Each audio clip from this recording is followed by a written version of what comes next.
তো আমরা বন্ধুরা আপনারা কেমন আছেন অবশ্যই কিন্তু কমেন্টে জানাতে পারেন। তো আমার একটা প্রশ্ন আছে যে তৃণমূলের আমলে পশ্চিমবঙ্গের রাজ্যে শিক্ষকরা কত মানে কীভাবে আর অপমানিত হবে, বা এই তৃণমূল সরকার শিক্ষকদের আর কীভাবে অপমানিত করবে।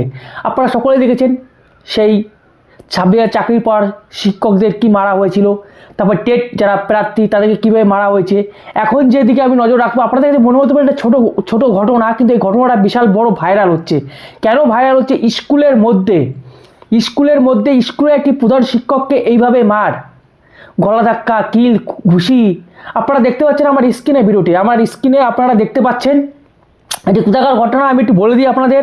এটি হচ্ছে কাকদ্বীপের ঘটনা, এবং স্কুলের বিদ্যালয়ের নাম হচ্ছে বীরেন্দ্র বিদ্যানিকেতন। সেই বীরেন্দ্র বিদ্যানিকেতনের ভিডিও আপনারা দেখতে পাচ্ছেন, যেখানে একজন ব্যক্তি একজন প্রধান শিক্ষককে এইভাবে মারছে, গলা ধাক্কা দিচ্ছে। মানে কিভাবে আর অপমানিত করা যায় শিক্ষকদের, এইটা না দেখলে আর হয় না। এই ভিডিওটা আপনারা দেখতে পাচ্ছেন, সেই ভিডিওটা মানে স্কুলের মধ্যে একটি প্রধান শিক্ষককে এইভাবে মারছে। ইনি কে? যে ব্যক্তি মারছে তার পরিচয়টা কি, তার পরিচয়টা আমি বলে দিই আপনাদের। ইনার নাম হচ্ছে ত্রিদীপ বারুই। যে ব্যক্তি মারছে তার নাম হচ্ছে ত্রিদীপ বারুই, তৃণমূল পঞ্চায়েত সদস্য ও স্কুল পরিচালন সমিতির সভাপতি। মানে বুঝতেই পারছেন, ইনি হচ্ছেন তৃণমূল পার্টির একজন সদস্য, মানে পঞ্চায়েত সদস্য বা নেতা। সেই নেতা কার্যত স্কুলের মধ্যে ঢুকে একজন প্রধান শিক্ষককে এইভাবে মারছে। তারপর কোথায় মারছে? স্কুলের মধ্যে। তাহলে আমার একটা প্রশ্ন আছে এখানে, যে ছাত্রদের মধ্যে ওই শিক্ষকের যে ইম্প্যাক্ট, যে মান সম্মান, সেটা কোথায় গিয়ে দাঁড়ায় বন্ধুরা? মানে শিক্ষকদের কীভাবে নিচে নামানো যায়, তৃণমূলের কাছ থেকে শেখা উচিত, তৃণমূলের নেতাদের কাছ থেকে শেখা উচিত। দেখুন কি হয়েছে কি না হয়েছে আমি পরে যাচ্ছি, কিন্তু যে ভিডিওটা ভাইরাল হয়েছে এটা খুবই দুঃখজনক ভিডিও, যে একজন শিক্ষককে এইভাবে স্কুলের মধ্যে, তারপর প্রধান শিক্ষককে এইভাবে মারা হচ্ছে। এবং কোথায় মারা হচ্ছে? স্কুলের ভিতরে। তাহলে যারা ছাত্রছাত্রী আছে তাদের কাছে যে শিক্ষকের যে মান সম্মান, সেই মান সম্মানটা কোথায় থাকে বলুন তো? কোথায় থাকে? এবং যিনি মার খেলেন, যাকে মারা হলো, তার নামটা কি? ইনি হচ্ছে এই কাকদ্বীপ বীরেন্দ্র বিদ্যানিকেতনের ভারপ্রাপ্ত প্রধান শিক্ষক, যার নাম হচ্ছে মিলনকান্তি পাল। দেখুন এনার বিরুদ্ধে কি অভিযোগ আমি পরে আসছি। আপনারা সকলেই জানেন যে শীতকাল আসার সময় কিন্তু স্কুল থেকে একটা ট্যুরের ব্যবস্থা করা হয়, যাতে ছাত্রছাত্রীদের শিক্ষা, মানে স্কুলে তো সব আবদ্ধ থাকে সারা জীবন, মানে সারা বছর, তাই বাইরে কিন্তু ঘুরতে নিয়ে যাওয়া হয়, যাতে বাইরের যে শিক্ষা, বাইরের জগতের যে শিক্ষা, সেই শিক্ষাগুলো কিন্তু ছাত্রদের সংগ্রহ করতে পারে। আমাদের স্কুল থেকেও নিয়ে যাওয়া হতো, নালন্দা বিশ্ববিদ্যালয়ের এখানে নিয়ে যাওয়া হয়েছিল আমাদের স্কুল থেকে। তো সেরকমই কিন্তু আলোচনা করা হয়েছে, এবং আলোচনাতে তিনি রেখেছেন বা তার বক্তব্য। কিন্তু এখন কথা হচ্ছে এই আলোচনার মধ্যে এই তৃণমূলের যিনি আছেন ত্রিদীপ বারুই, ইনি যে অভিযোগ করছেন তা হলো ইনি কাউকে কোনো অনুমতি ছাড়াই মিটিং করেছেন, এবং মিটিংয়ের পর অ্যাকচুয়ালি বলা হচ্ছে যে টাকা কালেকশন করা হয়েছে, টাকা খেয়েছেন। দেখুন আমি এ বিষয়ে আমি যাচ্ছি না, আমি শুধু যাচ্ছি যে শিক্ষককে কেন মারা হয়েছে, তার জন্য আইন, আদালত, প্রশাসন সব কিছুই আছে। শিক্ষক যদি টাকা খায়, যে ট্যুরের টাকা খেয়েছে বলা হচ্ছে, সেটা যদি হয়ে থাকে তো অবশ্যই এর বিরুদ্ধে তো আইনত ব্যবস্থা নেওয়া উচিত না। এইভাবে শিক্ষক নিজের হাতে আইন তুলে নিয়ে স্কুলের মধ্যে শিক্ষককে মারা উচিত? অবশ্যই আমাকে কমেন্টে জানাবেন। আমি এখানে কোনো করছি না, কাউকে সাপোর্ট করছি না, আমি দুজনের বক্তব্য আপনাদের সামনে রাখছি। আপনারা বিচার করবেন যে কে ঠিক কে ভুল। তো শুনুন বক্তব্য দুটো, যে প্রধান শিক্ষক মিলনকান্তি পাল কি বলছেন, তারপরে আমি আবার আসছি, এবং ত্রিদীপ বারুই তৃণমূল পঞ্চায়েতের সদস্য তিনি কি বলছেন, দুজনের বক্তব্য আপনাদেরকে আমি শোনাচ্ছি। বলে আমাকে হ্যাঁ বলেছেন, রাজি নয় দেখাচ্ছে বিদ্যালয়ের প্রেসিডেন্ট ত্রিদীপ বারুই। আজকে হঠাৎ করে বিদ্যালয়ের প্রেসিডেন্ট এটি কাগজে লিখে নিয়ে চলে এসেছেন, বিভিন্ন মিথ্যা কথা লিখে। আপনি এমসির পারমিশন ছাড়া ট্যুরের জন্য টাকা পয়সা কালেকশন করেছেন। আমি বললাম যে এটা তো আমি রিসিভ করে দেবো না।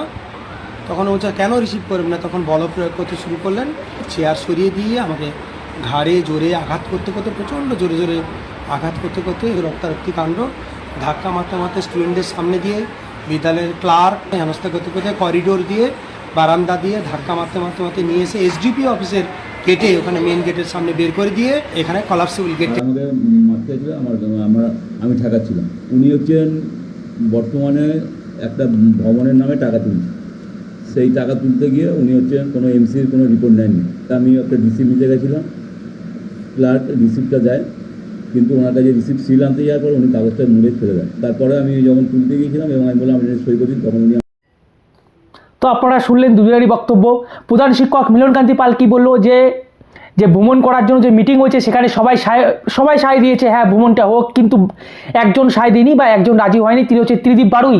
তার এই মিলনকান্তি পালের বিরুদ্ধে বিভিন্ন মানে কাগজপত্র নিয়ে এসছে, ভুয়ো কাগজপত্র, মিথ্যা কথা, যে ডিএমওদের কাছ থেকে তিনি পারমিশন নেয়নি বা টাকা তুলছেন, মানে টাকা আত্মসাৎ করার জন্য তুলছেন, এই একটা অভিযোগ তুলেছেন।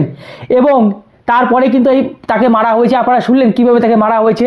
কিন্তু ত্রিদীপ বাড়ুই তিনি কি বলছেন? ত্রিদীপ বাড়ুই বললেন যে তিনি কার্যত ভ্রমণের নাম করে টাকা তুলছেন এবং কাউকে কিছু জানায়নি।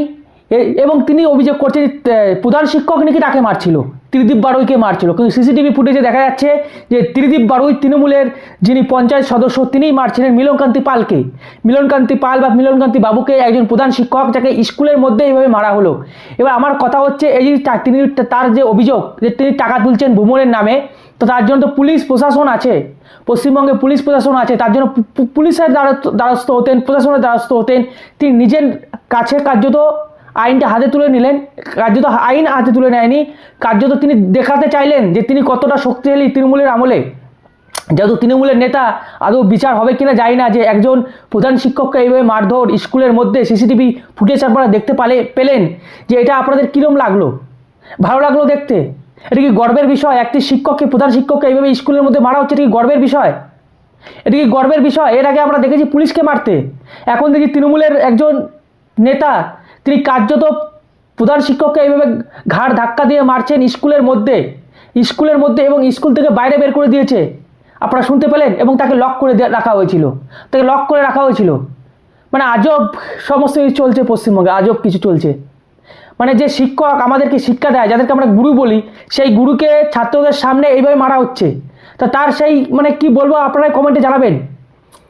পশ্চিমবঙ্গের শিক্ষার অবস্থা এমনি খারাপ, আপনারা সকলে জানেন স্কুলের অবস্থা কী। তারপরে যদি এই সমস্ত ঘটনা ঘটে, আপনারা বিচার বিবেচনা করবেন যে স্কুলের অবস্থা কী হতে যাচ্ছে। অ্যাকচুয়ালি তৃণমূল পার্টি চাইছে শিক্ষা ব্যবস্থার উপরেও তাদের কবজা করতে, শিক্ষাতেও তারা এখন মানে দুর্নীতি করবে। দুর্নীতি তো করেছে, 26,000 চাকরি আপনারা দেখেছেন, পরীক্ষা বসতে হলো, টেটের দুর্নীতি করেছে। এরপরে যে স্কুলগুলো চলছে, আমার মনে হচ্ছে সেই স্কুলগুলোর মাধ্যমেই তারা বিজনেস করতে চাইছে, বা স্কুলগুলোকে বন্ধ করে দিয়ে, সরকারি স্কুলগুলোকে বন্ধ করে দিয়ে বেসরকারি স্কুল খোলার একটা চেষ্টা করছে, যাতে সেখান থেকেও টাকা কামানো যায়, নাহলে বলুন না, কোনোদিন এইভাবে মানে গুন্ডার মতন আচরণ করলেন। এত যদি তার বিরুদ্ধে যদি অভিযোগ থাকতো, আমি তো বলবো তাহলে আইনত বা প্রশাসন মতো ব্যবস্থা নেওয়া উচিত ছিল এই তৃণমূলের যিনি নেতা। কিন্তু কার্যত সেটা করলেন না, তাকে ধমকালেন, চমকালেন এবং তাকে মারলেন। মানে কি বলবো, এটা আমাদের মানে ভাবাই যায় না যে আজকে কোথায় এসে ঠেকেছে শিক্ষকদের অবস্থা, শিক্ষকদের মান সম্মান আজকে কোথায় এসে ঠেকেছে এই তৃণমূলের আমলে। পুরোপুরি ধূলিসাৎ হয়ে গেছে তৃণমূলের আমলে, শিক্ষকদের মান সম্মান পুরোপুরি ধূলিসাৎ। বন্ধুরা, আপনারা অবশ্যই কমেন্টে জানান। আমার কিন্তু খুবই রাগ ধরেছে, আপনাদের হয়তো রাগ নাও লাগতে পারে, কিন্তু আমার খুবই রাগ ধরেছে যে একজন প্রধান শিক্ষককে স্কুলের মধ্যে এইভাবে মারাটা মানে কি, মানে আমি তো খুঁজে পাই না এই ভাবনাটা আসে কি করে তাদের মাথায়, আসে কি করে? না তাদের যে শক্তি, তাদের যে পদের শক্তি, সেটা কি বারবার জাহির করা উচিত মানুষের সামনে? তার জন্য কি তাদের এই মানে আপনারাই কমেন্টে জানান বন্ধুরা, আপনারাই কমেন্টে জানান। তো রাখছি, ভালো থাকুন, সুস্থ থাকুন, রাম রাম, ভারত মাতা কি জয়, বন্দে মাতরম, জয় শ্রীরাম।